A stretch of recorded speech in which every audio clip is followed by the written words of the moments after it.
Live from Arkansas's capital city, this is Channel 7 News Midday Arkansas. Hello everyone and welcome into Midday Arkansas. Today is Tuesday, January 30th. I'm Beth Hunt. Our Jason Harper, he's out live this morning at the Guitar Museum of Jacksonville, the Guitar Center there. And he's going to visit with Steve Evans. He has a collection of cowboy guitars, so we're going to see what that's all about. Well, if you like cowboys and guitars, this is the right show for you today. Let's join Jason Harper live in Jacksonville with Cowboy Guitars. Hi, Jason. Thank you very much. You know any cowboy songs, Beth, that you can sing for us today? I'm not doing any singing today. No, none of that. Okay, I know it's one of your biggest fears. All right, maybe one day. Beth, thanks a lot. Appreciate it. Yeah, we are in Jacksonville Guitar Center. And Steve Evans is maybe a name that if you've been in this area for a while and enjoy guitars, you get to know that name. And Steve, thanks for being on Midday Arkansas. We appreciate it. My pleasure. I knew before I came in that I was expecting a cowboy guitar collection. I had no clue when I got here that it was going to be this extensive. How long ago did you start collecting these, and why? About 20 years ago is when I started collecting cowboy guitars. Before that, I had collected other antique instruments, but someone traded in one cowboy guitar, and I realized there's all these different versions and models to choose from, so I started trying to collect them all. Why just have one when you can collect all of them? Well, you've made your collection, as you can see all around us, man, just in this one area, up to about 150, and he's still needing to build more space to this building because he's literally running out of wall space. But what makes a cowboy guitar a cowboy guitar? Well, of course, the design painted on the front of the guitar, and they're often called stencil guitars because they were painted with a stencil, I guess a metal plate that had the cutout of the... Yeah, it doesn't look free-handed. You can tell that they use the stencil. There's some overspray where it's a little around the edges. You can tell that it's not perfect. But anyway, cowboy guitars, they have western scenes, often the names of famous cowboys like Roy Rogers or Gene Autry, Lone Ranger, several others. And this is such an extensive collection that you came out about 5 or 6 years ago with a book, Cowboy Guitars. And I know people can find this at bookstores and online as well. But there's a lot of history that goes along with these, and I'm guessing they probably don't make these anymore, which makes them collector items, or do they? Remakes, maybe? There's some remakes that are sort of like these, but they made these from the 30s through the 50s is when they're popular.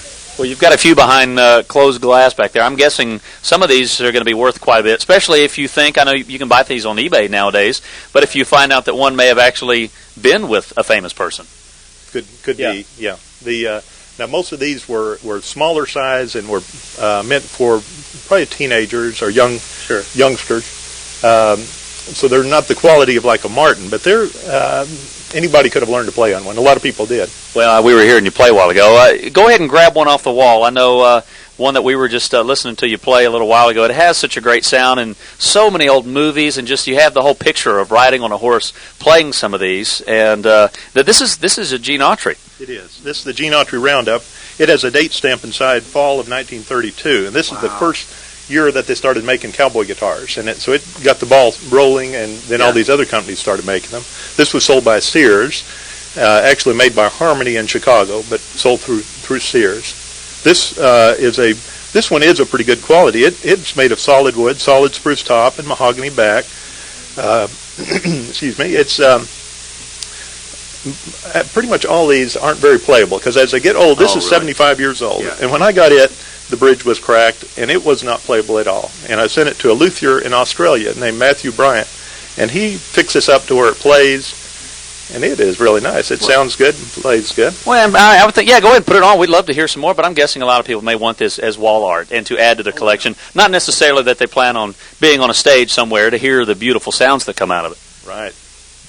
What are you going to play for us? I mean, he's ready to go. He's got the pick. Do you always, you grew up with a guitar instead of a bottle, basically. I mean, you've had guitars your entire life. You just keep picks in your pocket because you never know when you need to pick for somebody? You bet. Yeah, you always carry a pick. That's a true guitarist. We probably ought to do something for the show here on Midday, Steve, that a lot of people would recognize. And since you have a Gene Autry guitar, you have a Gene Autry song that we ought to throw out? Yeah, the Back in the Saddle was his theme song, and so I could give it a try. Oh, I would love for you to give it a try. As you're starting this, if people want to come out, and obviously you have a much modern store much more modern store on the back side of our camera. It is still obviously a normal music store as well, guitars and drums, and the list goes on and on. But if they want to come in here and look at some of these and have a little history lesson, can they do that anytime? Oh, please. Yeah, I'd love to have people visit, and I can tell them all about this stuff. And set aside a little bit of time, because I guarantee Steve would love to sit down with you and go through the pages in his book and tell you some of the history with some of these guitars. It is pretty fascinating, and it's spilled over into his instruction rooms, probably into the bathroom if he has one, and on into the office.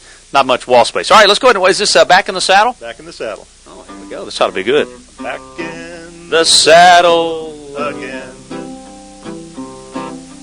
Out where a friend is a friend.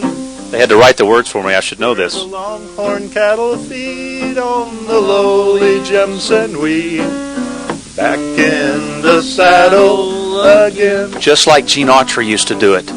Riding the range once more.